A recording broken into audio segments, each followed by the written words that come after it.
Kim Hao membeberkan informasi terbaru terkait perseteruan antara Dodi Sudrajat vs Haji Faisal yang kini masih bergulir di pengadilan. Dalam penuturannya, Kim Hao membongkar adanya seorang musuh dalam selimut dalam kasus Dodi Sudrajat dan Haji Faisal. Kim Hao mengaku seseorang tersebut sudah menjadi informan dan memberikan informasi bersifat rahasia yang disampaikan pada pihak Dodi Sudrajat. Artinya dia membunuh kita secara pelan-pelan, pelan tapi pasti. Yang pertama dia sudah jelas membocorkan kart saya dan Emma Waroka yang notabene bersifat privasi, kata Kim Hao. Pria yang dikenal sebagai sahabat Vanessa Angel itu kemudian membongkar rekaman voice note seseorang yang disebut musuh dalam selimut. Kim Hao mengatakan bahwa seseorang tersebut merasa sakit hati karena tidak dilibatkan sebagai saksi dalam kasus Dodi Sudrajat dan Haji Faisal di pengadilan. Gue tuh sakit hati karena kemarin mau ngupas laporan apa gitu gak dilibatkan, kata seseorang, musuh dalam selimut, dalam rekaman voice note. Dia sakit hati karena seperti tidak dianggap, mungkin karena tidak dijadikan saksi dan lain-lain, mungkin, ujar Kim Hao. Kim Hao mengatakan bahwa seseorang tersebut kini sudah berbalik membela kubu lawan dan membongkar rahasia mereka pada pihak Dodi Sudrajat.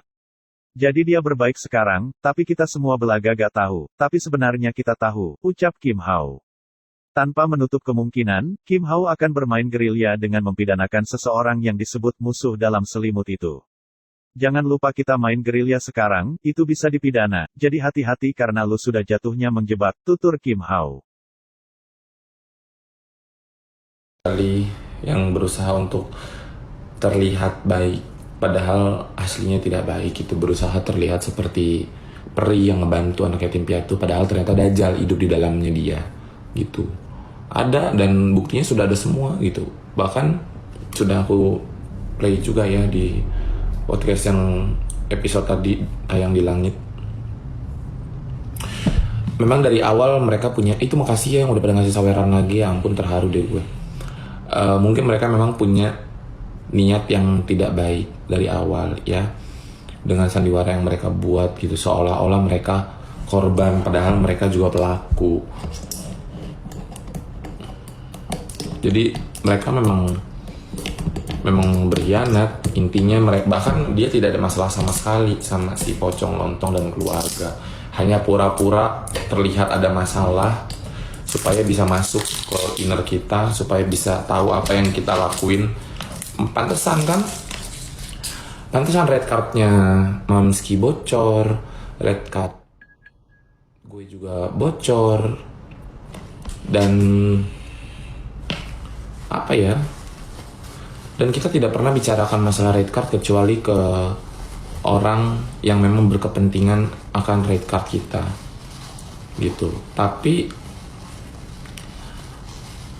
memang ada satu di antara kita lah, ada orang-orang dekat lah, ibaratnya orang-orang yang dekat karena case ini, itu ada yang menanyakan red card kita secara pribadi gitu, berapa red cardnya. Ya kita kan mikirnya karena dia ada di inner sini gitu kan, jadi ya udah kita kasih tahu aja dengan polos, karena kita mah nggak pernah jahat sama orang, hatinya nggak busuk, makanya muka kita pada glowing, nggak pakai efek, nggak pakai filter, nyata semua glowing. Dan ternyata dia membocorkan red card itu dengan sengaja, dengan tujuan terselubung kali ya, gue nggak ngerti deh tujuannya gimana gitu. Guys, kalian boleh tanya sama Mamski gimana kita ke dia. Tofu Makassar,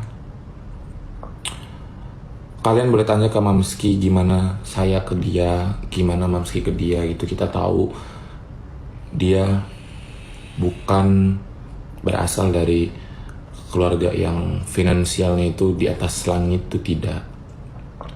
Justru kita menyayangi dia, merangkul dia, kita ngarahin dia harus apa, tapi kok ternyata malah dia nusuk kita gitu, pelan-pelan banget nusuknya, itu pakai pisau yang tajam banget tapi pelan itu biar kita nggak berasa sakit. Tapi kan namanya pisau yang ditancepin ke kita ya berasa banget sakitnya. Dengan niat untuk ngebantu orang, seharusnya nggak boleh ada keinginan atau apapun dibalik dari yang sudah kita Lakukan. berikan. Sama seperti orang sedekah. Ngasih kesaksian itu kayak orang sedekah juga. Lu ngasih nih kesaksian, ya sudah, sebatas itu saja.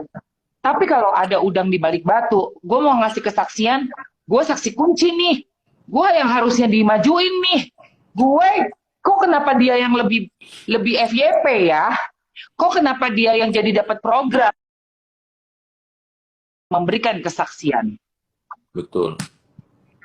Dan mesti dicatat juga, you know what? Kita nggak bisa kontrol netizen. Netizen yang memilih mau FYP-in siapa. Betul. Tapi Bener nggak? ternyata itu jatuh ke tangan Kim Hao, Ratu FYP.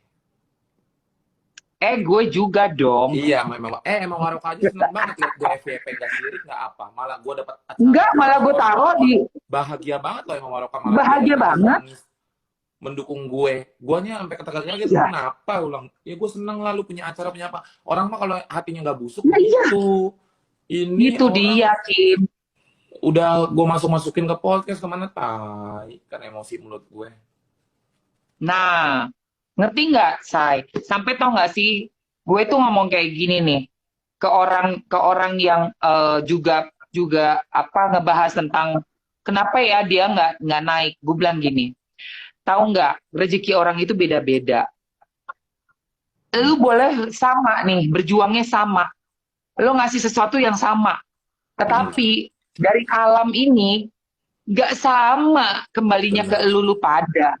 Biarpun lu sama-sama start ya, sama-sama bersaksi nih, sama-sama punya bukti, tapi nih alam semesta akan memilih.